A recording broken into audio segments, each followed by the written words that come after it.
strong, independent, seductive, empowered.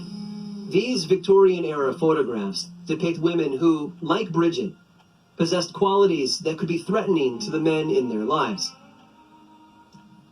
In fact, they were often considered deviant behavior. They're the work of Julia Margaret Cameron.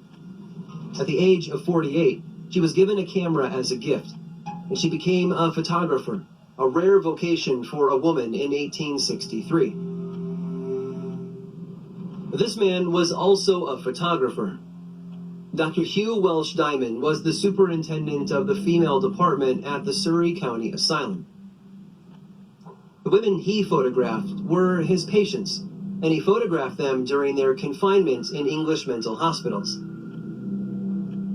The women who couldn't or wouldn't conform to the constraints of Victorian social rules ran the risk of being declared insane. Men had the right to have their wives committed to an asylum.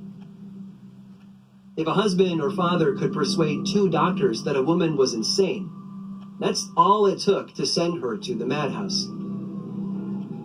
It wasn't hard to do. Moral insanity, another term for infidelity, was just one cause for being committed.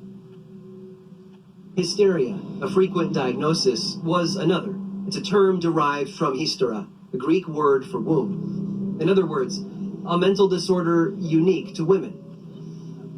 Some were given mercury chloride, also known as calomel, to treat their emotional outbursts, which is ironic because we now know that mercury can cause actual insanity. There were those, of course, who would be considered mentally ill even by today's standards, but that only made it harder for the women who really weren't. Dr. Diamond had a therapeutic reason for taking these photographs. He believed that the sight of their own faces would have a healing effect on the women.